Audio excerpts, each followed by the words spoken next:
Modern mining would not be possible without the use of explosives. The mining industry depends on explosives to break the rock enough to extract it. When used properly, explosives are safe, but if mishandled, they can be deadly. The Mine Safety and Health Administration, or MSHA, is the primary regulator of explosives in mining.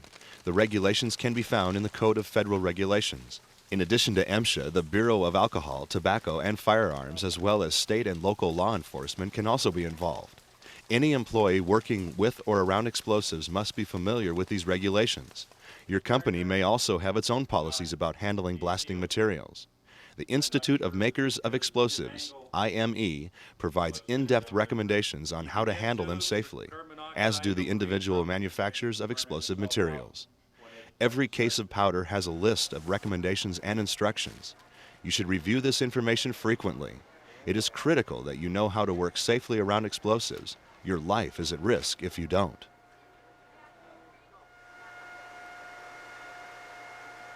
Explosives are controlled substances. Unauthorized removal of these materials from the work site is a federal offense. Theft of explosives will result in termination and possible criminal prosecution.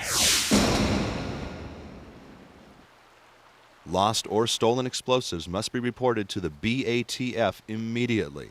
If you find old explosive materials, you should report them. They can be very unstable with age and could explode without warning.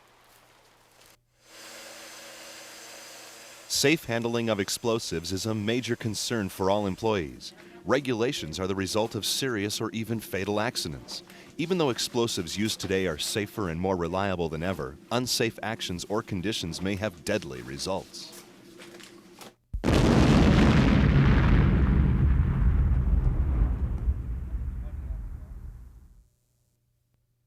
In the early 90s, up in the Republic area in northeast Washington, we had 2 mines working. I was a supervisor at one mine and was a member of the mine rescue teams. A kid that had worked for me up to 2 weeks before called me first thing on Sunday morning and said, "We've had a tremendous explosion at the mine.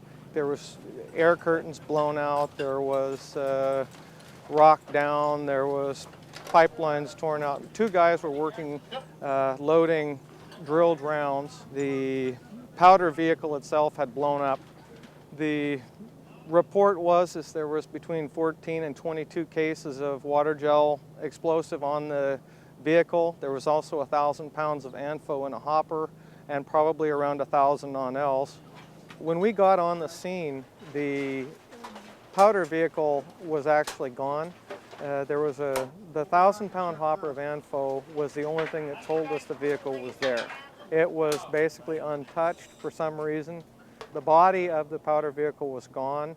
The frame rails were there but were twisted. The engine was ripped out of the machine, and there was enough force to break the block in half. There was a 6-yard loader parked probably 20 feet in front of the powder vehicle. All the metal on that under probably a 1/4 inch on the back side of the machine was gone. The loader is basically the only thing that stopped the victims from just going away altogether. It actually trapped parts of the people. It's not necessarily the new guys that are going to get dinged by something. As people get more experienced, they do get complacent with things. Hey, we do something every day. We blast rounds every day. And the idea that you just can't get down your guard is really important.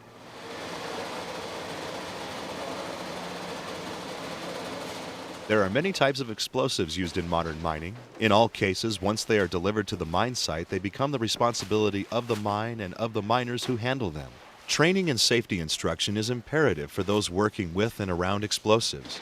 Regulations on the use and handling of these materials are there for your protection. Ignoring these rules and safe practices could get you maimed or killed. I'm going to talk about a few things that we use for blasting in underground mines. This is dynamite. Everybody has heard about dynamite. We don't use too much in the mines anymore because dynamite had a lot of problems. It's sensitive. It'll blow up when you don't want it to. It'll give the miners headaches. To get away from some of the problems with dynamite, we started using some stuff called ANFO, and this is ammonium nitrate fertilizer and fuel oil. It's much safer, it has the same punch as dynamite, and it's a heck of a lot cheaper to use than the dynamite ever was. One problem with the ANFO is it melts in water.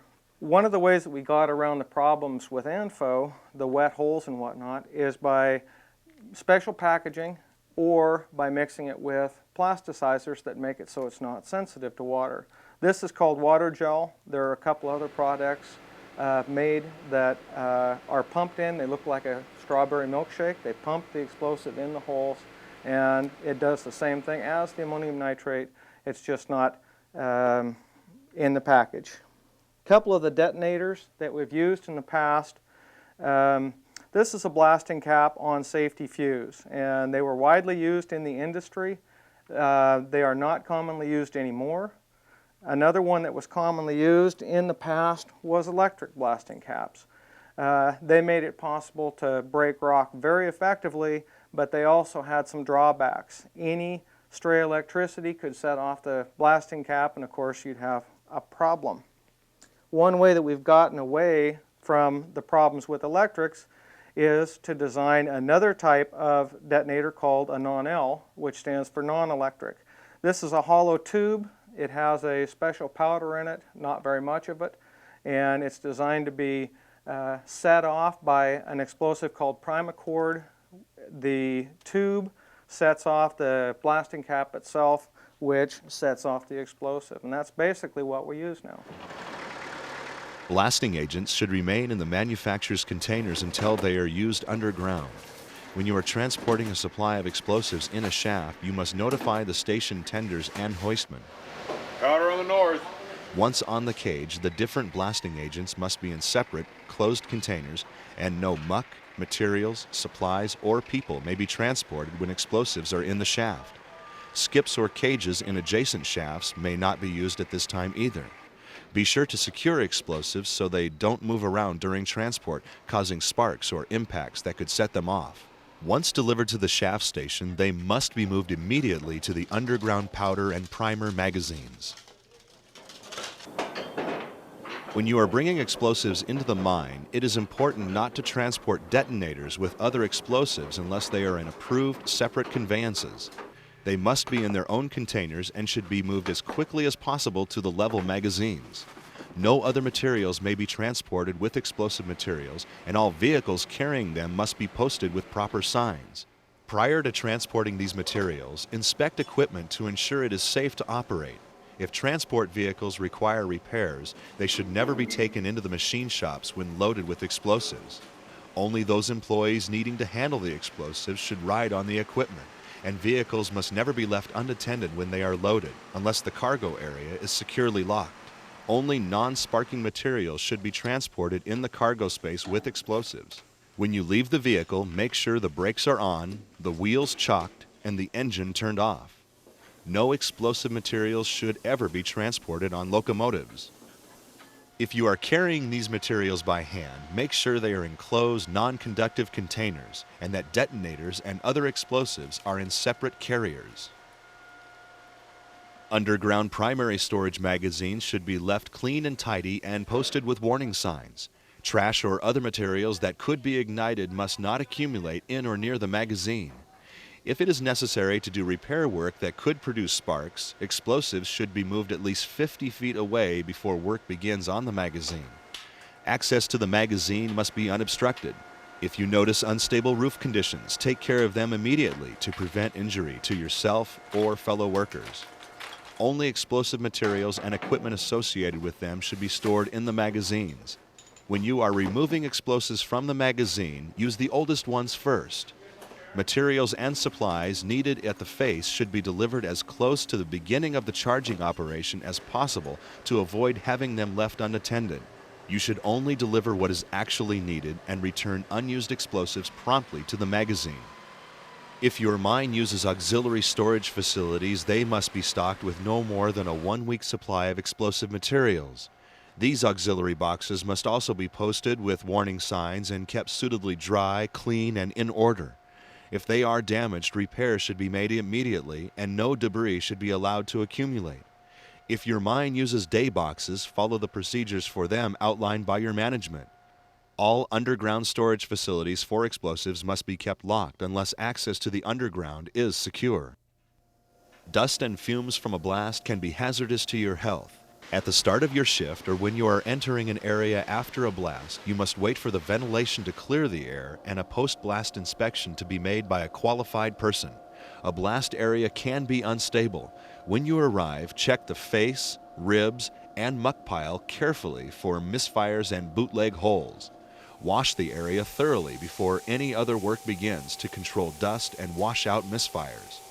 Loose rock from the blast must be barred down immediately and the site thoroughly checked for safety before mucking begins. When you come into your work heading, we water down to start with, and generally when I throw the water hose on the muck pile or whatever, and I'll walk back through my area to make sure it is safe, to make sure any rocks haven't loosened up through the, when my opposite crew comes in, he blasts, of course it's going to loosen up rock. It's just the way it goes with the territory. So every day I come through and I'll walk back while I'm watering and check my stope area to make sure it's free of any fallen rock.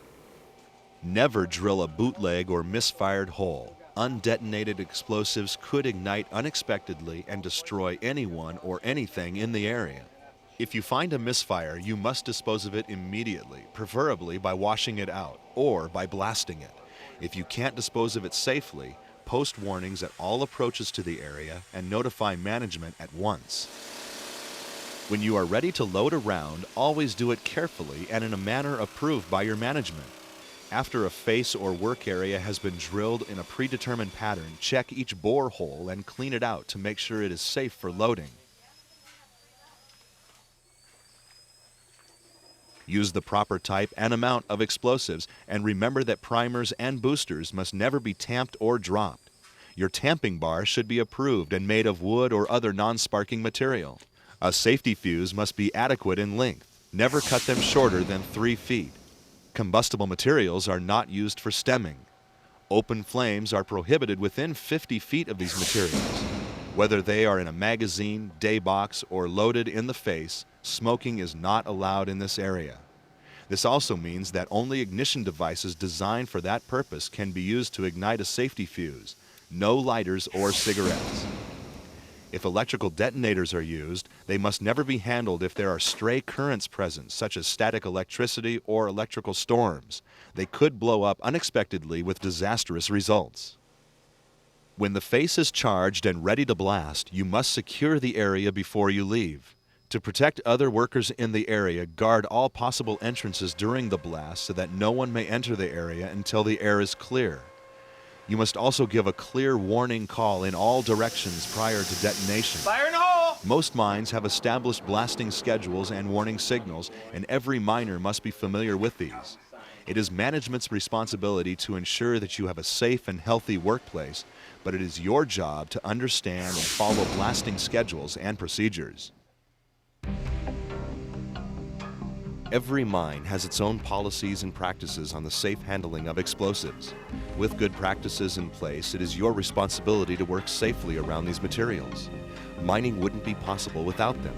You have an important role to play in protecting yourself and your fellow workers and returning to your families and homes safely. We want to feel safe. We want to make it safe for the people that follow us. We don't want to leave dangerous situations. They've got family and children that they need to go home to. That's the whole purpose. Go home every night.